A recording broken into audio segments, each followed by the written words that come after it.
Welcome back to another review and welcome to the inside of the Volvo EX30. A very special car from Volvo that's definitely showing where they're headed in the future by going all electric. I'd also like to thank Naked for being the sponsor of this video and a little bit more on that later. But for now, this is the Volvo EX30.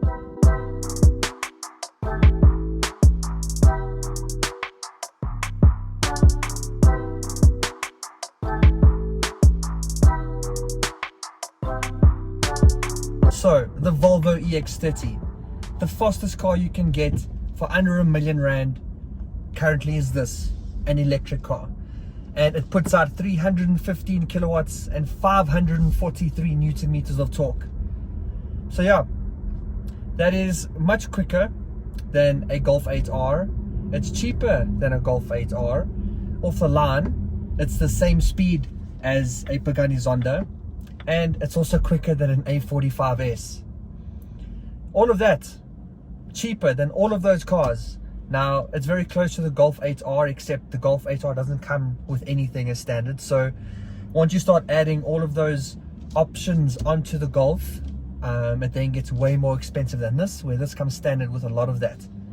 But giving you all of that power in this particular twin motor performance version is two motors. So you've got one on the front axle, one on the rear axle, and together it's pushing you forward with all of that power and torque instantly. No need for boost or build-up of power or anything like that. You get it as soon as you put your foot down, and this will shoot you to 100 kilometers an hour in 3.6 seconds. Now, the best way for me to firstly get blinded, but the best way for me to showcase to you guys exactly what I'm feeling inside here is with my lanyard test. So here, the trusty lanyard at Greg Dennis Reviews, and watch how gravity affects this lanyard as it would do the insides of your body. So foot to flat, and that's not even okay, so that's not even with the twin or with both motors on. So if I go into the settings and make sure that I select twin motor performance and I put on both of them, performance all-wheel drive, select that, and now watch this difference. Yeah, that's the power that I'm talking about. So that's all of the 315 kilowatts and 543 Newton meters of torque for under R1 million from a Volvo. In what world are we living in? Now, as you saw, I had to dig through the menu to go and find that little switch just to make the car extra fast. But the problem here is that's not going to be switched on when I come back into the car later again. So that's one of the things that I'm not a huge fan of this car, is the saving of settings.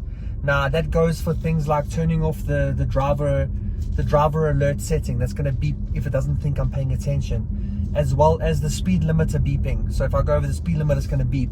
If I turn all that stuff off, when I get back into the car again, I have to do that again. It doesn't save it to the profile, and that's a little bit of a schlep and not a huge thing that I'm happy about every time getting into the car and having to change the settings each time.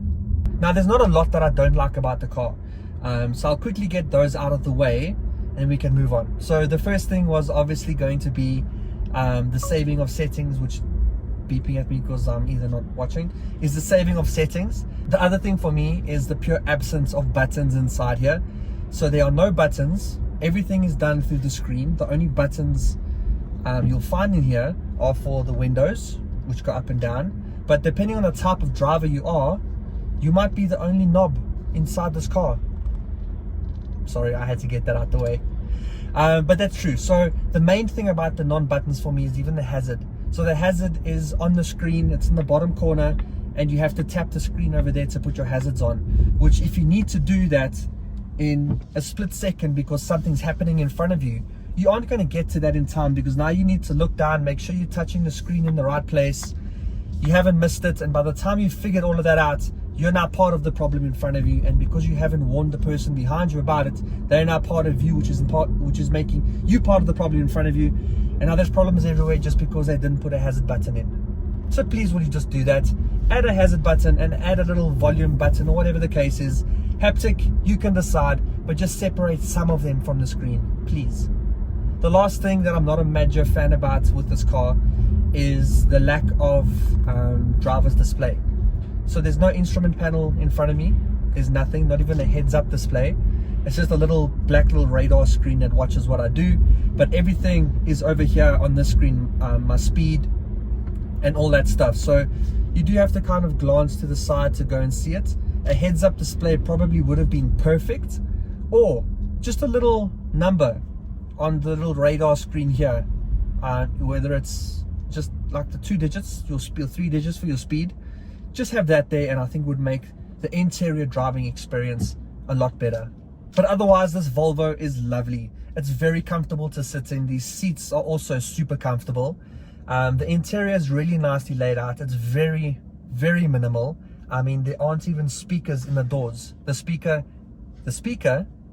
is in the front of the car at the back of the dash there. That's actually a soundbar, and it's the first car to ever have a soundbar, and it's from Harman Kardon. So you've got some really good sound coming out of this car, all from the front, to make up for the lack of speakers in the doors and that. But otherwise, it's pretty good. It's very Swedish, like I've said. There's not a lot going on, but it's very well designed. There's a lot of storage space. There's a lot of space for things, and just some clever planning that's gone into the way that the interior is designed. So yes, you have an armrest, but there's no place for cup holders until you click this in, and it reveals 2 beautiful cup holders for you. But if you only need one of them to show, you click it back in and it stops at 1, and then you push it back in again and then you push it in again, and it then disappears. But here's where you're also going to find the switches for your windows. They aren't on the sides of the doors here. There's almost no electrics in this door. Like I've said, there's no speakers. I think the only electronic part of the door would be the actual lock inside there, but otherwise it's very nice. There's no standard cubby hole on this side or glove box in front of the passenger. That's in the center here. And how do you open it? Through the screen. So you've now got to go to the home car settings, click on cubby, and it clicks open like that. So again, not easy to get to when you quickly need to grab something out there. You've got to go through the screen, but it is what it is, and that's just the things that Volvo has decided for this car. And as I said, the interior's got a lot of space and storage. So you've got a little place down in the front here to put your phone with wireless charging, and your phone will squeeze in there because it's got a little rubber section that'll hold it nice and tight. You've also got space down in the bottom here because there's literally nothing going on, so you can store whatever you want. And just below that, you'll find another level to the storage where you can hide some things underneath there too. The storage in the doors is also really big, so there's lots of space there. And then going into the back, not so much storage, especially for people, because there's not a lot of room back there for your passengers. As you can see, I sit back there very tight, and because all the batteries are on the bottom of the floor, it minimizes the space that you can put your feet under the driver's seat. So your foot feels quite squashed underneath, your knees are up against the back there. So it's not a very comfortable space to be in for passengers in the rear, unfortunately. So if you are in this car, best you be driving or sitting next to the driver shotgun.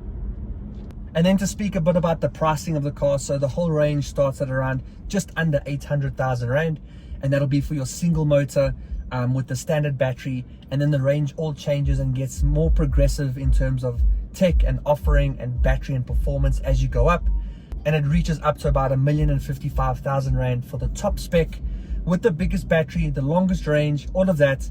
And I don't think that that's too bad for a car like this.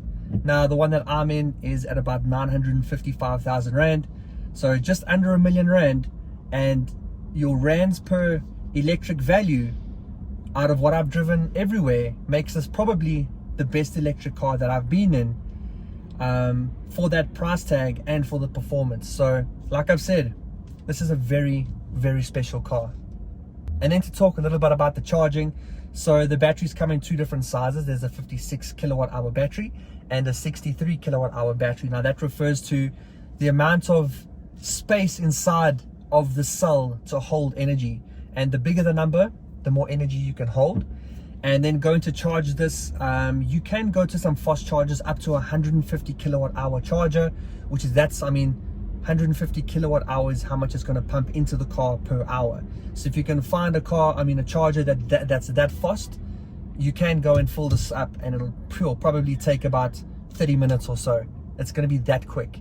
But if you don't manage to find that and you just go to a mall where you find a 60 kilowatt hour battery charger, it'll take around an hour, maybe just over an hour, depending on the load that there is at the mall. Otherwise, plug it in at home with the whole charging kit that the car would come with, and that'll be at about 11 kilowatt hour, which will take a couple hours to charge your car, which is perfectly fine, because when you get home from work or wherever, park it in the garage, plug it in, go do what you need to at night, come out in the morning, the car's perfectly full and waiting for you to go. Now, Volvo claims about 460 kilometers of range from a full charge. Now, that hasn't really been possible with what I've seen. And when I did fill the car for the first time, it showed me a range of about 330 kilometers or so. But that's probably based off of my driving style before that, and I was reviewing the car, doing some content, so I was pushing it a bit. So I probably thought that that's how this person's driving, so we're going to show them that's all the range that they can get. But if you drive it a little bit nicer, I'm pretty sure you can see those numbers probably climb a little bit higher, probably closer to 380 or just below 400. But I don't think you're going to see those numbers that Volvo's showing unless you're constantly got the braking feature going and you're driving and stopping and it's recharging and regenning and all that stuff, the most perfect environments, then I still don't think you'll get it. But anyway, that's all about the charging. And then to talk a little bit more about the interior. So the whole interior, from the cloth seats to the plastics inside here, is all made from recycled materials, which goes with the whole theme of Volvo and the EVs and being eco-friendly and all of that. So they've done their best to not leave their mark on this world, but to leave their mark, if you can kind of get what I'm saying here. But regardless, the seats are really nice. The fabric feels really cool too. It's like a bit of a textured fabric. It's probably going to be some pretty good wearing seats too. I don't see them wearing too quickly. And then looking at the infotainment, so this is a nice big digital display. You've got that I've said you navigate everything through the car in. You've got to do the settings of the car. You've got to set up the lights in the car, so if you want the lights off or you want to change them to auto, if you want to do all of that, it's not just a quick little turn on the stalk. You've got to go through the menu to go and find that. So that's for me, that's not the easiest. Also, if you want the car to be in its most performance mode, there isn't a quick button to do that. You have to go through the settings to go and find that too. So while it is nice, it's not that convenient and it's not the easiest to live with from that point of view. But otherwise, I think it's really nice. You've got a really nice steering wheel inside here. It feels cool. It's almost like a squared off one. Again, it's got a panel that clicks, so at least you can click something and it's not just a little touch sensitive panel.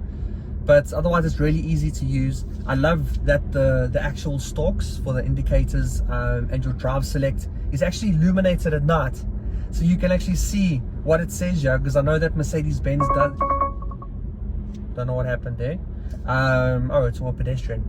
I know that Mercedes-Benz does a gear lever stalk as well, but that doesn't light up at night, so it's black. But here you can see everything, and I think that that's a really nice touch, and I love how they do that. You can also connect the infotainment to the internet, so then you can do all of the Google Maps, which is what they have made this kind of based off of. So you can speak to Google, you can ask Google things, you can use the Google Maps, which is all integrated. There's also YouTube, so there's a YouTube function that you can go and watch for your favorite YouTubers' content and enjoy all of the audio through the Harman Kardon soundbar. You've got to make sure that the card's connected to the internet. Down here they do have like a wireless dongle, which they've used, and that's constantly giving the car the internet that it requires.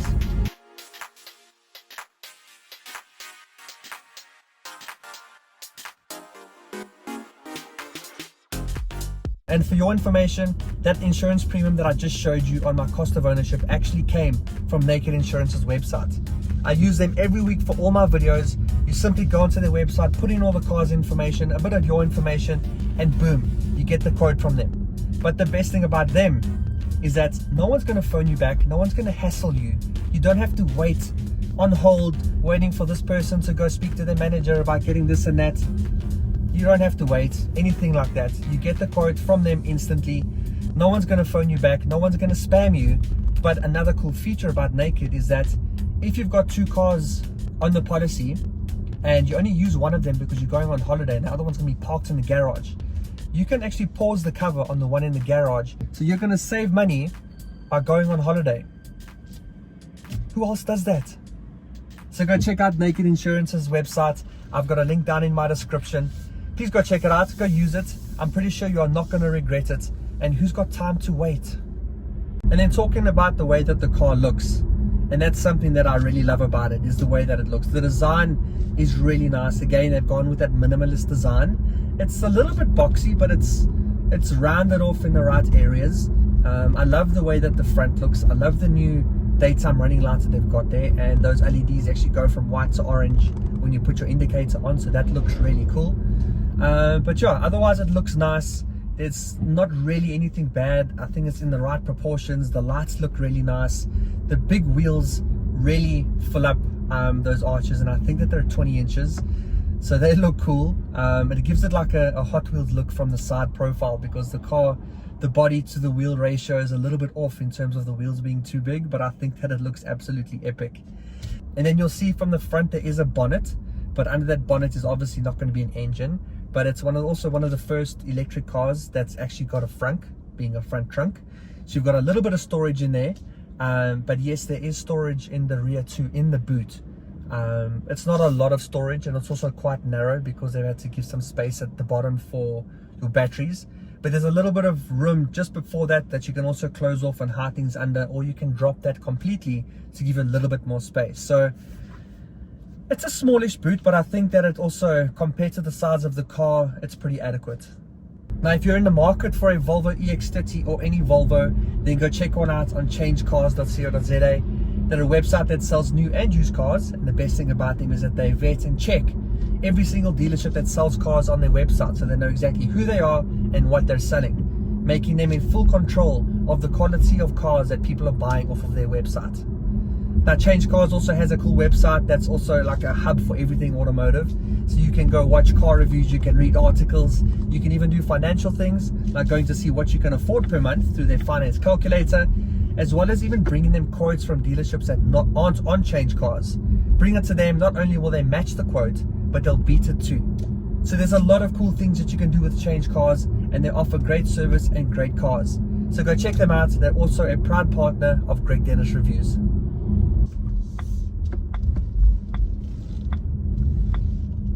I love that indicator sound, it's so satisfying. Now, onto the verdict in the form of the GDR test. Should you get it, should you drive it, or should you remove it from the list of cars that you're looking at? Go and get it. If you've got R1 million to put into a car, which isn't difficult these days because there's R1 million is the new 500,000 Rand, then I would definitely consider this. If you're wanting to try out new energy cars, something electric that's different and stands out, then I would definitely recommend going to try out this Volvo EX30. You're getting a lot of power, you're getting a lot of tech, you're getting a lot of clever ergonomic designs inside you. The car stands out, nothing else looks like it. It's very head turning, and I think it's very unique and something quite special. So go check this out. Even go take it for a drive and just experience what driving an EV like this is like. So there you go. That's it on the Volvo EX30. Thanks for watching this review. I hope you enjoyed it, and I hope you learned a little bit more about it. And if you did, please will you drop a like below. And if you want to see more videos like this and other car related content, then make sure that you're subscribed. And until then, I'll see you in the next one. Cheers. Some other cool things that you can access through the infotainment here is going to be your climate control. So once you're in there, you can also select your temperatures. You can select the heated seats and the level of heat that you want from them. And you can also turn on the heated steering wheel. And if the car thinks that it's too cold outside in the mornings, it'll turn all of that on for you instantly. You don't even have to go and do that. It knows you're going to want it on. You know you're going to want to warm your hands up. And so it turns on the heated steering wheel for you without you even needing to ask.